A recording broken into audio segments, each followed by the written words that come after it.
이 시간에 다룰 사람은요, 사진가 다이안 아버스라고 얘기할 수가 있습니다. 다이안 아버스하고 위지 두 사람에 대해서 설명을 해드리려고 하는데요. 뭐 다른 강의도 마찬가지지만 그 짧은 시간 동안에 한 사진가를 평생을 작업했던 한 사진가를 우리가 알아본다는 건 굉장히 그 문제가 있는 거지만 그 핵심만 꼭 이번 강의의 특징이 꼭 우리가 알아야 될 내용들만 제가 뽑아서 말씀을 드린다라고 이렇게 자부심을 갖고 있거든요. 그런 의도에서 이 다이안 아버스도 그럼 어떤 특징을 갖고 있고 우리가 사진을 찍는데 배우는 데 있어서 어떤 영향을 받을 수 있는지 그 점만 여러분들이 이해를 하신다 그러면 이 다이안 아버스에 대한 내용도 성공한 것이 아닐까 이렇게 생각을 하는데요. 지난 시간까지 우리가 뭘 배웠습니까? 후레쉬에 대한 내용을 배웠지 않습니까? 그래서 후레쉬가 주광으로 사용하게 되면, 메인 라이트로 사용하게 되면 벌건 대낮도 밤으로 만들어낸다 이렇게 분명히 설명을 해드렸어요. 그래서 이게 후레쉬를 주로 사용해서 촬영한 대표적인 사진가라고 제가 이제 타이틀을 잡은 게 다이안 아버스고 위지라는 사진가입니다. 위지. 그 중에서 이 다이안 아버스는 굉장히 뭐 말도 많고 탈도 많은 그런 사진가라고 이렇게 볼 수 있고요.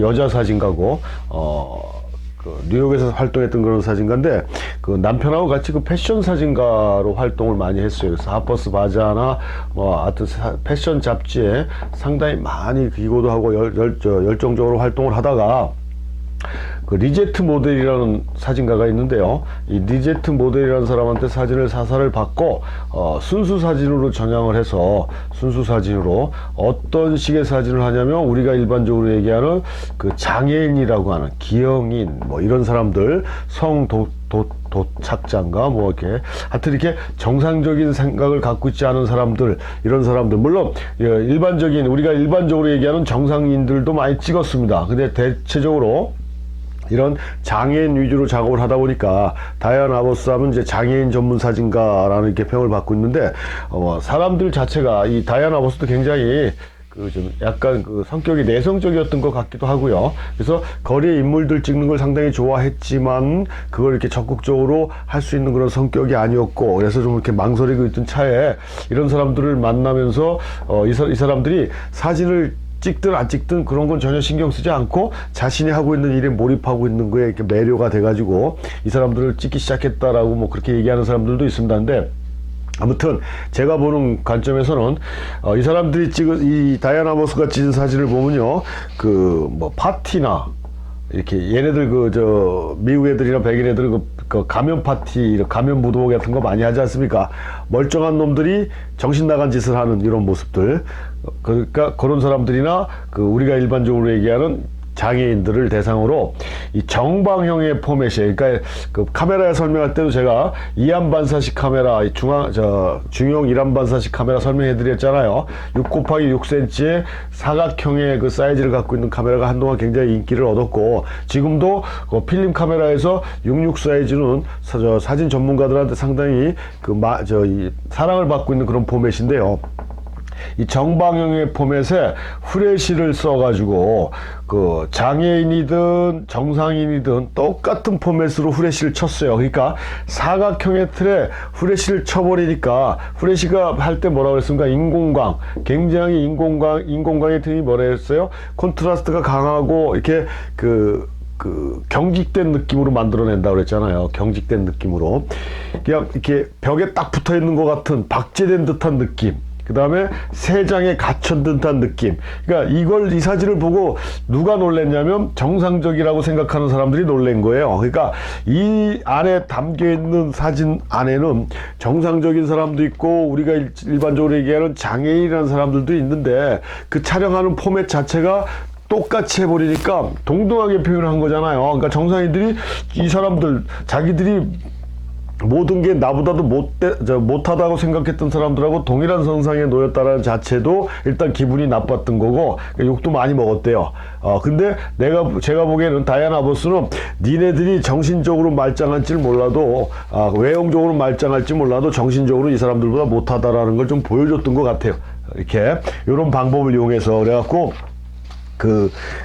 수잔 손탁이라고 이 사진 평론가하고 사진사가로 유명한 수잔 손탁이라는 사람인데 또 이 사진이 대부분 정면을 바라다보고 있어요. 우리가 그 대부분의 사진 찍는 사람들이 이게 스냅 사진이라고 해가지고 이 카메라를 의시하지 않고 뭐 다른 데 보라고 그러잖아요. 자연스럽게 찍겠다라는 명목하에 저는 어떤 면에서 이런 게 더 훨씬 더 불편하던데, 하여튼 이렇게 그렇게 카메라를 시선을 쳐다보게 하지 않고 찍는 그런 스타일의 사진들이 그렇게 많지는 않았습니다. 뭐 우리 강의에는 빠져있지만 아우구스트 잔더라든가 이런 사람들, 신중물주의를 대표하는 인물사진가로 알려져 있는 이런 사람들이 아우구스트 잔더가 있는데, 이 다이안 아버스도 마찬가지로 그 사진 찍히는 대상이 카메라를 보게끔 만들어 놔서요.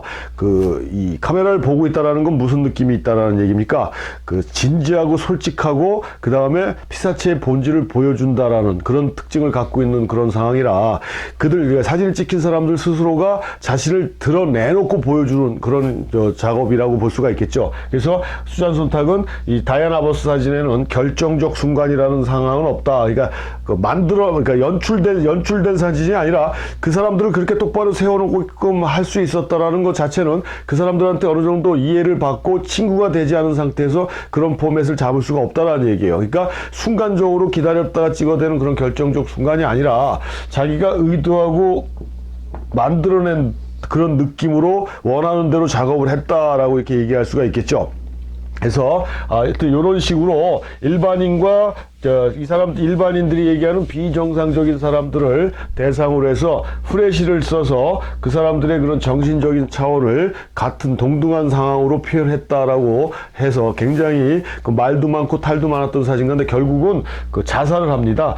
제가 보기에는 그러니까 이 사람이 순수 쪽의 작업을 한 10여 년을 했는데, 10여 년을 한 대표적인 사진들이 이제 지금 우리가 보고 있는 그런 사진들인데요. 너무 한쪽에 이렇게 몰입을 하다 보니까, 우리가 좀 미친다라고 하지 않습니까? 우리 같은 평범한 사람들은 미칠 수가 없어요. 한 곳에 몰입을 못 하니까. 너무 몰입을 하다 보니까 그 부분에 빠지다 보니까 그 사람들을 어떻게 표현할 수 있는 그런 한계라든가 자기가 할 수 있는 방법론의 한계 때문에 거기에서 생을 그냥 마치지 않았나, 목욕탕에서 이 동백을 끊고 죽었다라고 제가 들었는데요. 아주 극단적인 방법으로 생을 마감한 그런 사진가지만, 아무튼 후레쉬를 이용해서 이렇게 비정상적인 사람들을 대상으로 해서 작업을 해서 그 사람들의 그런 내면의 모습이라든가 일반인들보다 뛰어난 그런 정신적인 모습들을 표현하고자 노력했던 그런 사진가가 이 다이안 아버스고요. 또 한 사람 위지라는 사진가가 있는데요. 이 사람은 사건 사진가 이런 별명을 갖고 있습니다. 사건 사진가. 그래서 이 좋은 패시의 특종인가라는 그런 영화도 나왔었어요. 그러니까 이 사람은 차에 경찰 범죄 신고, 우리나라 112인가요? 미국은 911 글로 전화하면은 그걸 미리 중간에 따가지고 도청을 하죠. 그러니까 도청을 해서 사건 현장에 미리 도착을 합니다. 왜냐하면 경찰이 가기 전에 가고 나서 도착을 하면은 이렇게 출입 금지해놓고 이렇게 사건 현장이 훼손되잖아요. 그래서 경찰보다 먼저 가서 이 사람도 마찬가지예요. 성악설을 추구하던 사진가예요. 인간의 잔인함, 잔혹함, 이거를 총 맞아 죽고 어디 깨져서 죽고 한 사람들을 갖다가 후레쉬를 치게 되면요, 그 피해 그다음에 상처의 그런 질감이 훨씬 더 강렬하게 느껴지거든요. 물론 흑백이지만 이런 식으로 그런 사건 현장, 사고 현장 이런 것들, 그다음에 다이안 아버스처럼 술 먹고 정신 나간 놈들, 정상적이라고 하는 놈들이 미친 짓 하는 이런 가면 무도회, 이런 사진들을 이 사람도 많이 찍었어요. 그런 것들을 후레쉬를 이용해서 가감없이 표현을 함으로 해서 인간의 그런 잔혹함, 인간의 부족함, 멍청함, 이런 것들을 표현했던 벌거벗은 도시라는 사진집도 있거든요. 그래서 이 위지가 그런 것들을 후레쉬를 이용해서 작업을 했는데, 결과적으로 위지도 도청해갖고 이제 걸렸잖아요. 근데 집어넣으면 보석금 내고 나와갖고 또 찍고 하니까 나중에 경찰들도 포기했대. 가면은 이놈이 또 있겠구나, 이렇게 할 정도로 해서 그 당시에 이 차 트렁크가 이 사람 암실이었어요. 그래서 찍어갖고 바로 깜깜한 밤에만 작업을 하니까 작업을 해갖고 바로 신문사로 사진을 보내고 하는 그런 제가 영화 본 느낌에서 그렇게 봤는데요. 아무튼 그렇게 해서 후레쉬를 이용해서 자신들이 피우고자 하는 그런 상황들을 가감 없이 표현했던 그런 대표적인 사진가가 다이안 아버스하고 위지다라고 이렇게 말씀드리겠습니다.